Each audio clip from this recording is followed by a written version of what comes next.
षष्ठोऽध्यायः सूतः ततो महेशात् संसृत्य सूत्राणि रिपुरेव हि कैलासेशं महादेवं तुष्टावविनयाञ्जलिः लब्धज्ञानो महादेवान् मुनिभ्यो कथयच्च तत्स्तुतिं च शृणुष्वेदि जगादगिरिजासुतः जैगीषव्यं महात्मानं जितषड्वर्गमुत्तमम् स्कन्दः संस्तुत्य साम्बमीशानं ऋभुर्ज्ञानमविन्दत शाम्भवः स महायोगी तुष्टावाष्टतनुं हरम् ऋभुः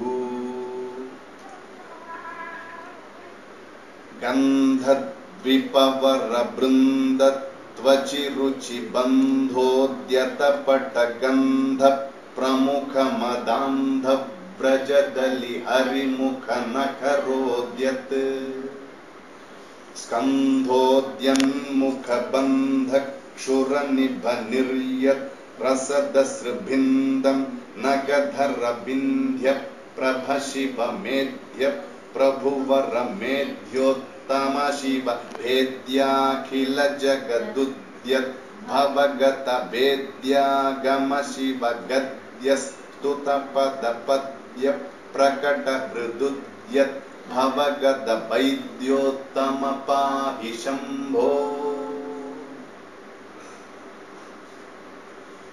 चण्डद्विपकरकाण्डप्रबभुजदण्डोद्यतनगखण्ड त्रिपुरमहाण्डस्फुटदुडुभशिखण्ड द्युतिवरगण्ड द्वयकोदण्डान्दगदण्डितपाद पाहि शम्भो किञ्चिज्जललवसिञ्चत् द्विजकुलमुञ्चत् वृजिनकुरुञ्चत् द्विजपतिचञ्चच्छविजटकुञ्चत् पदनखमुञ्चन् नतवरकरुणा पाहि शम्भो देवशङ्कर हर महेश्वर पापतस्कर अमरमयस्कर शिवदशङ्कर पुरमहेश्वर भव हरेश्वर पाहि शम्भो अङ्गजभङ्ग तुरङ्गरथाङ्ग जलधिनिषङ्ग धृतभुजङ्गाङ्ग दृशिसुपतङ्ग करसुकुरङ्ग जटधृतगङ्ग यमि हृदि सङ्ग भज शिवलिङ्ग भवभयभङ्ग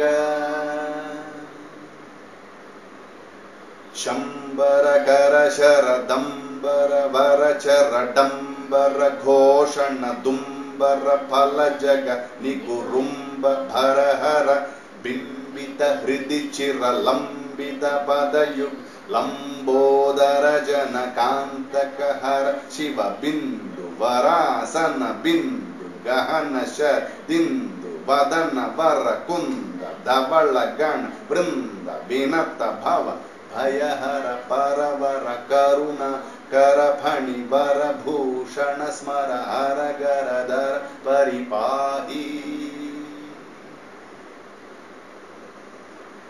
रासभवृषभेभ शरभानन गण गुणनन्दित त्रिगुणपथातिग शरवण भवनुत तरनिस्थित वरुणालय कृतवारण मुनिशरणायित पद पद्मारुण पिङ्ग जटाधर कुरु करुणां शङ्कर शङ्कुरु मे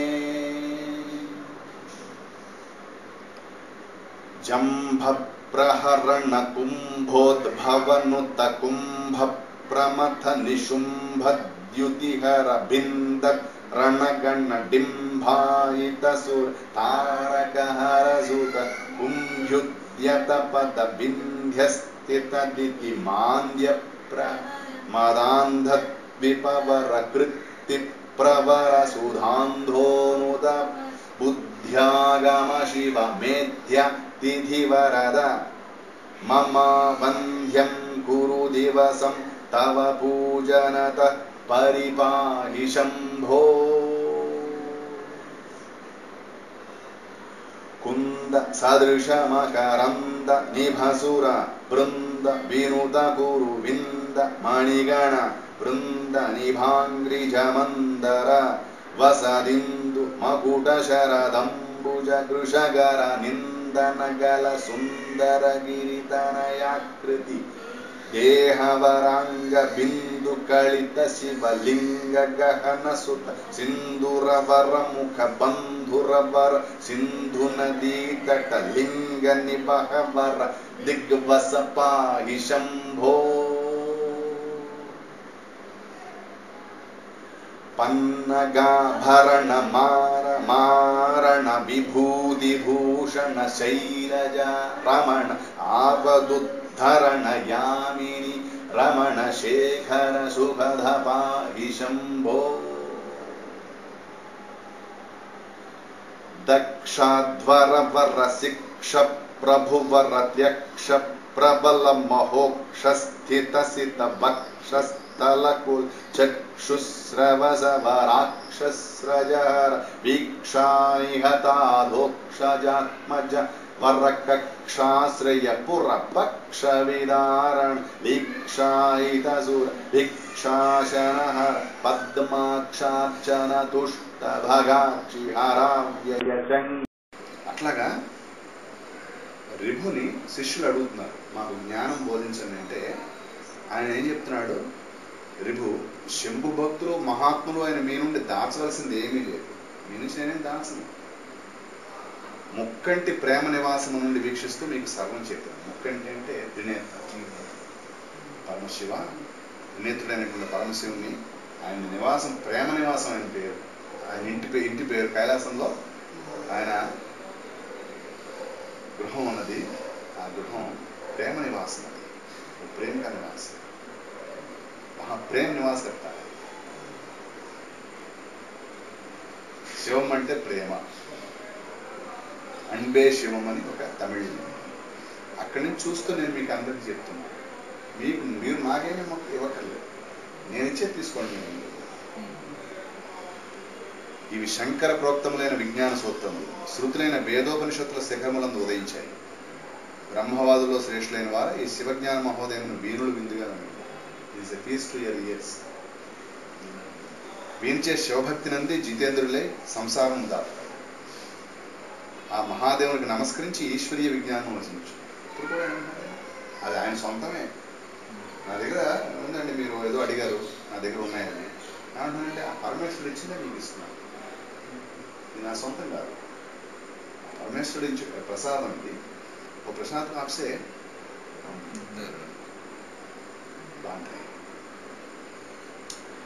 దేవుడైన ఉమావల్లభుడే విశ్వమునకు ఏకైక కారణం.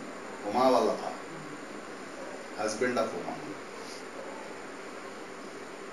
శివ ఈ విశ్వమునకు ఏకైక కారణం, ఓన్లీ వన్. ఏకైక means only one, no one else.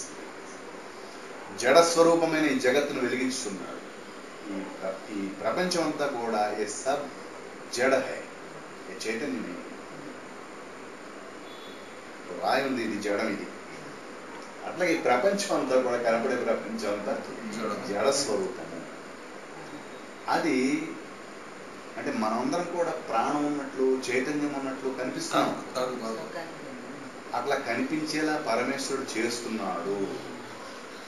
అది నిజంగా జడ స్వతహా वो जड़, वो चैतन्य नहीं है, स्वतः वो जड़ है, मगर उसको चैतन्य उसमें दे रहा है. मूवमेंट చైతన్యం అంటే మూమెంట్ మాత్రమే కాదండి. చైతన్యం అంటే అహం భావన, అహం స్ఫురణ, उसको बोलते हैं చైతన్యం. అది కూడా మూమెంటే, అది కూడా చాలా సటిల్ మూమెంట్. అది చాలా చాలా సటిల్. అది చాలా మంది గుర్తించలేదు. అహం స్ఫురణ అనేది నేను అంటున్నాను, నేను ఇది తెలుసుకున్నా, నేను చేస్తున్నా. ఇది చైతన్యం. ఇది చైతన్యవంతులు మాత్రమే అనగలడు అన్నమాట. అది కూడా వికల్పమే, అది కూడా స్పందనయే, వైబ్రేషన్ అది కూడా. అయితే అదంతా ఇచ్చేవాడు జడస్వరూపమైన జగత్తును వెలిగించుతున్నవాడు. ఇది ఉంది, మనం అంటున్నాం ప్రపంచం ఉంది, హైదరాబాద్ ఉంది, చార్మినార్ ఉంది, భీమవరం ఉంది, అరుణాచలం ఉంది, కైలాసం ఉంది, ఇట్లా అనిపించేవాడు పరమేశ్వరుడు. ఆయన యొక్క ఆజ్ఞ చేత ఇదంతా అట్లా కనిపిస్తుంది, నిజంగా కనిపిస్తుంది. ఇదంతా సత్యం అనుకుంటున్నాం. ఎట్లా ఎందుకు అనుకుంటున్నామంటే దాని కారణం, దానికి జగత్తును వెలిగించుతున్నాడు. ఆనందమునకు ఏకైక కారణం అతడు. ఇంకా విచిత్రం ఏంటంటే